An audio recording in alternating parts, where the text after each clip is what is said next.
This is episode 16 of Away, a podcast for anyone interested in a secular approach to 12-step recovery.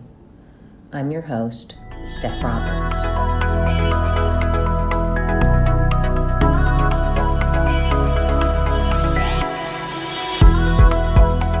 Hello!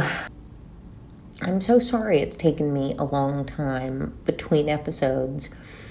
I'd like to say it's because I'm still recovering from 2 wives, but really I've just gotten busy.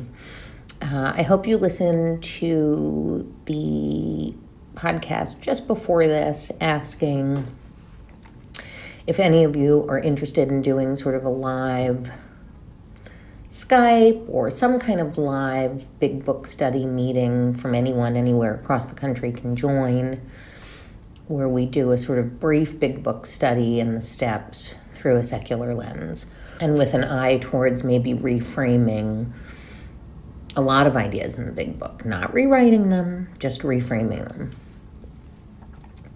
So comment, email me, emmabliss57@gmail.com, whatever works for you. Be in touch and let me know, and once I have enough response, I will post and talk about the logistics of it. This episode, I'm going to look at chapter 9, chapter 10, and chapter 11. Chapter 9, The Family Afterward. Read it. Ask questions about it. Mostly it reiterates a lot of what's already been written and talked about.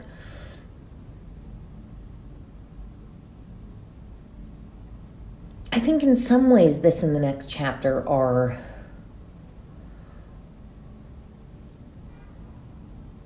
sort of helpful for sponsors, but we'll get into that more in a minute.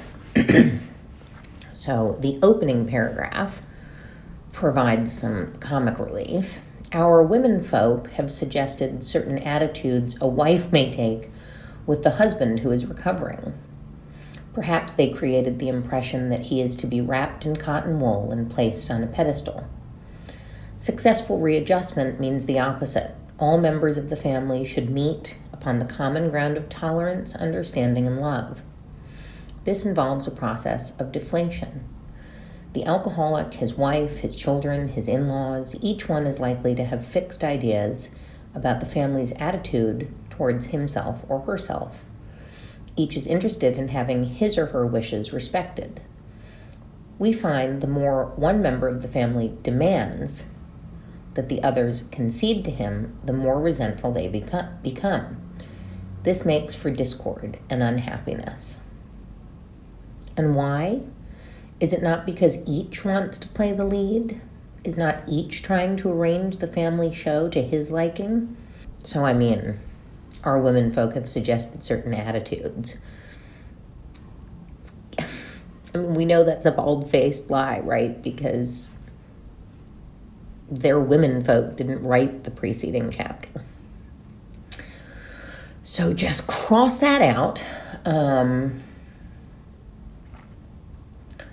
All members of the family should meet upon the common ground of tolerance, understanding, and love. A lovely and unreasonable goal in many circumstances. Your expectations, as we said in the chapter preceding, need to only be of yourself and your changing. Especially if you have blatantly mistreated members of your family. And for the family, if a family member of an alcoholic is listening to this, I do recommend Al-Anon. I do recommend talking to people about how best to move forward if your qualifying alcoholic has decided to get sober.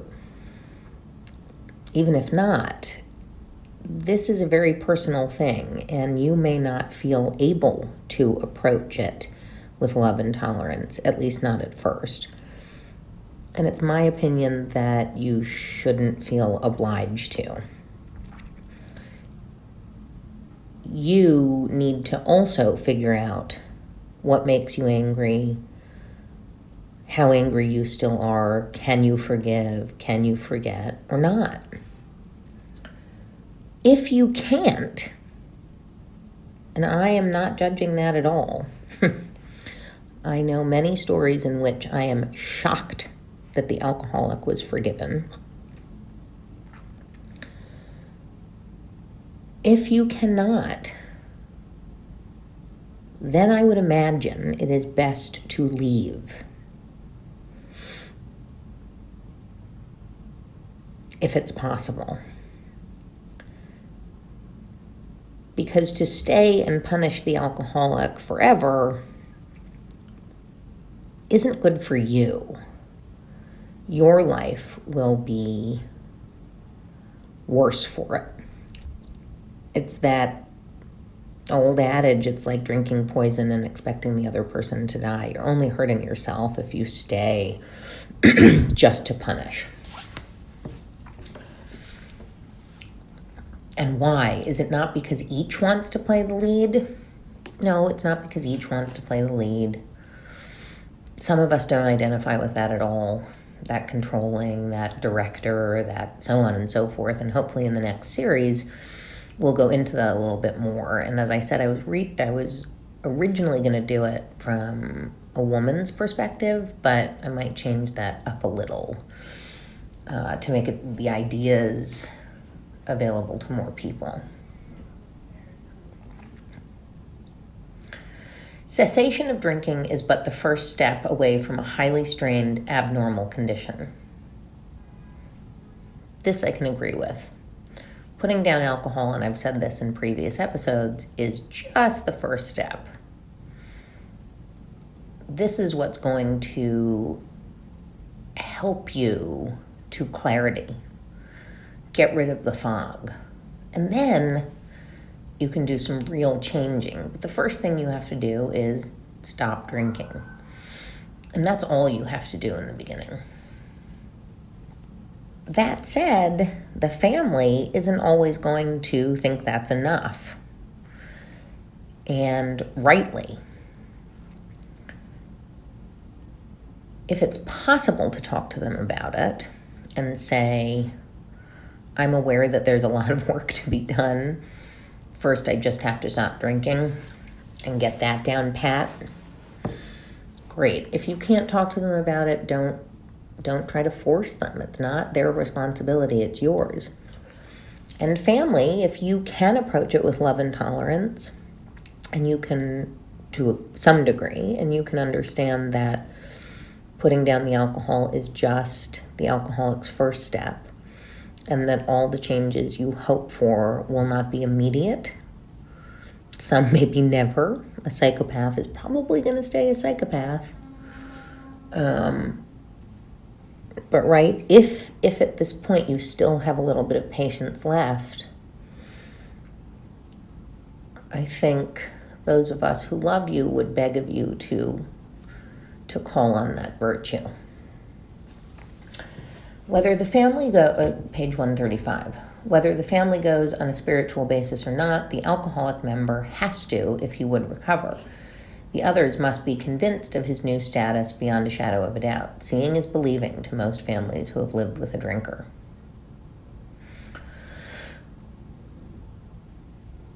So what this is saying and how I read it are a little bit different.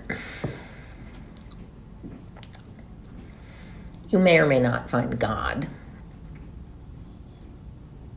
The point here will be to change, a complete shift in thinking, at least in the beginning, on alcohol and drinking. Whether or not your family joins you in your new views, it's kind of none of your business.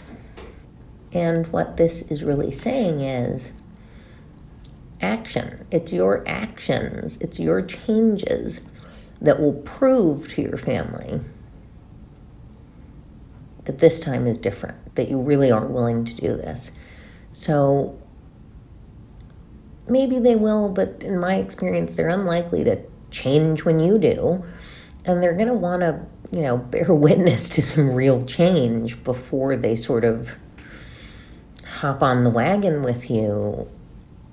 And they may never come to God if you're a believer. And proselytizing, behaving like a missionary, isn't going to help the relationship. You do you. Continuing on page 135. Here is a case in point. One of our friends is a heavy smoker and coffee drinker. There was no doubt he overindulged. Seeing this and meaning to be helpful, his wife commenced to admonish him about it. He admitted he was overdoing these things, but frankly said that he was not ready to stop. His wife is one of those persons who really feels there is something rather sinful about these commodities. So she nagged, and her intolerance finally threw him into a fit of anger. He got drunk. Of course, our friend was wrong, dead wrong. He had to painfully admit that and mend his spiritual offenses. Though he is now a most effective member of Alcoholics Anonymous, he still smokes and drinks coffee, but neither his wife nor anyone else stands in judgment. She sees she was wrong to make a burning issue out of such a matter when his more serious ailments were being rapidly cured. Oh my God. I mean, if it's not clear what I don't like about this, even while it puts some responsibility on the drunk, it's also turning it around and putting responsibility on her. And one of the things we've talked about over and over and over and over and over again is that no one can make you drink. If you drink because a family member is nagging you, that is still entirely your problem, your fault, your choice. No other human has the power to make you drink.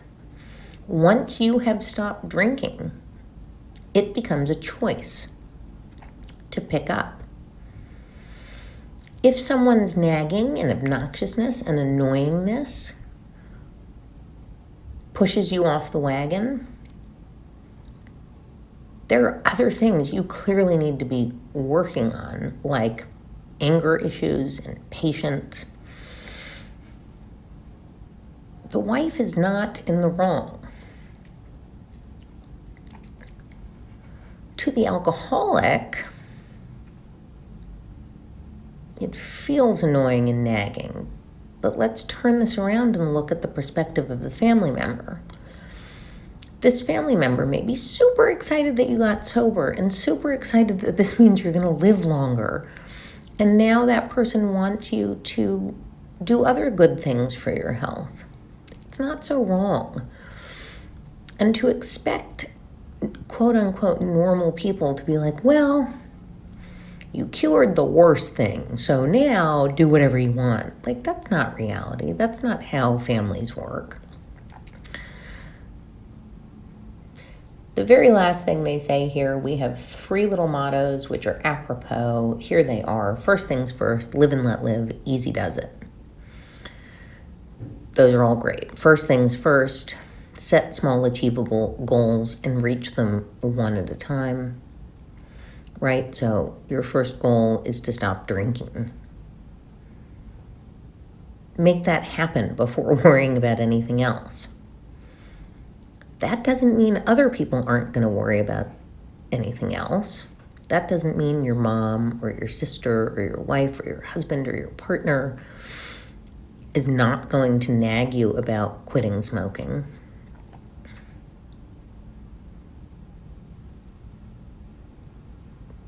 But you know, in your own mind, within yourself, that now is not the time. First, I have to get clear of the alcohol.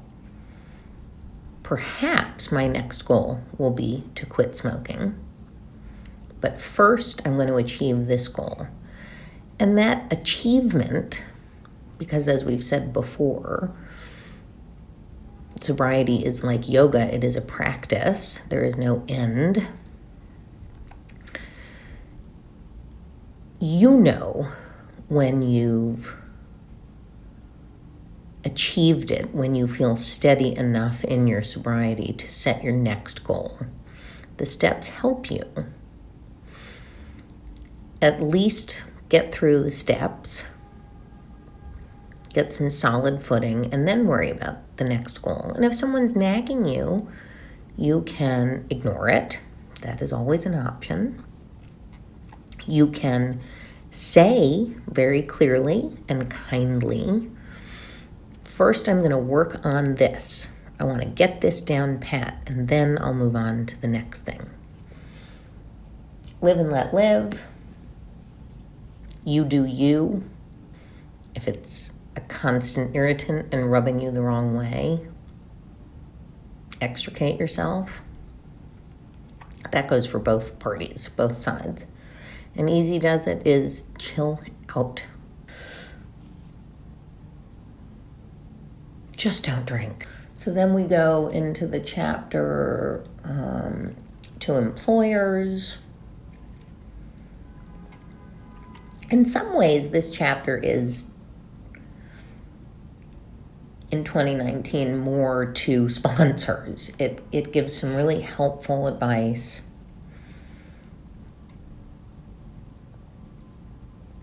for sponsorship. I don't think you could give this to an employer, do any of this or say any of this in the real world today. I mean, it's actually the law now that you can't be fired for addiction problems. And you have to be given an opportunity to go for treatment. So, I mean, it says, no man should be fired just because he is an alcoholic. If he wants to stop, he should be afforded a real chance. If he cannot or does not want to stop, he should be discharged. The exceptions are few. And that's basically law now. So mostly this chapter is repetitive on things we've said in the family afterward. Chapter 11, the final chapter, A Vision for You, page 151. It's a good chapter. It's a lot of repetition of things we've already read, repetition within the chapter. And repetition is a great way to change thoughts and change patterns. So read it and see if you can identify in this chapter what you've learned in the other chapters. And I do think you should read it. And you may identify things you haven't identified with before, because by this point in your sobriety, you may be clearer and more able to identify. But it's also worth looking at just to see, oh, what that was mentioned earlier. I see they're repeating that here, sort of like a student. The bottom of page 151, they love this. The less people tolerated us, the more we withdrew from society, from life itself, as we became subjects of King Alcohol, shivering denizens of his mad realm. The chilling vapor that is loneliness settled down. It thickened, ever becoming blacker. Some of us sought out sordid places, hoping to find understanding, companionship, and approval. Momentarily we did. Then would come oblivion and the awful awakening to face the hideous four horsemen: terror, bewilderment, frustration, despair.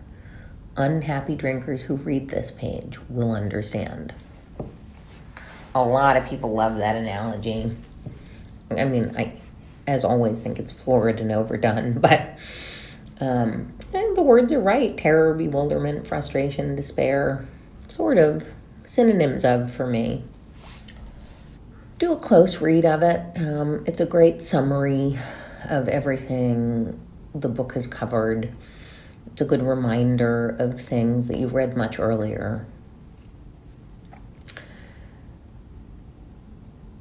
It's the last two paragraphs that, if you're a believer, really are phenomenal, and I will reframe so that everyone can see them as phenomenal. First, I'll read it. Page 164. Our book is meant to be suggestive only. We realize we know only a little. God will constantly disclose more to you and to us. Ask Him in your morning meditation what you can do each day for the man who is still sick. The answers will come if your own house is in order. But obviously, you cannot transmit something you haven't got. See to it that your relationship with Him is right, and great events will come to pass for you and countless others. This is the great fact for us. Abandon yourself to God as you understand God. Admit your faults to Him and to your fellows. Clear away the wreckage of your past. Give freely of what you find and join us. We shall be with you in the fellowship of the Spirit, and you will surely meet some of us as you trudge the road of happy destiny. May God bless you and keep you until then. So first, let's remember our book is meant to be suggestive only. Very clear sentence. These are not rules. And then it says, we realize we know only a little. And just 10 years later, 20 years later, Bill keeps saying that. I realize I knew only a little. Perhaps some of my views expressed in the big book have held people back. God will constantly disclose more to you and to us. Here's how I read the rest of that paragraph. You've uncovered the good within yourself. Now you tap into it.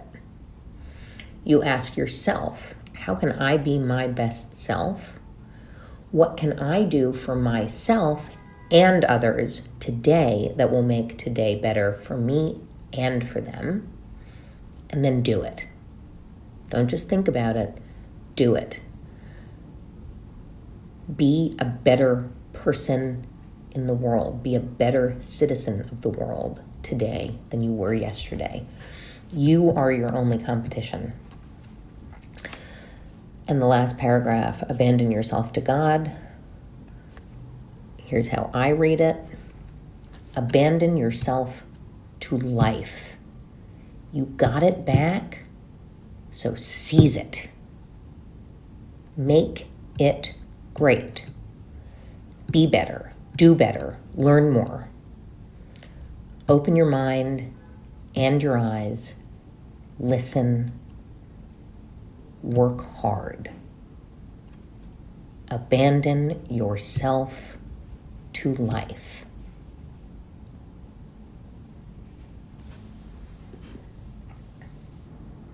So with that, we will wrap up Series 1.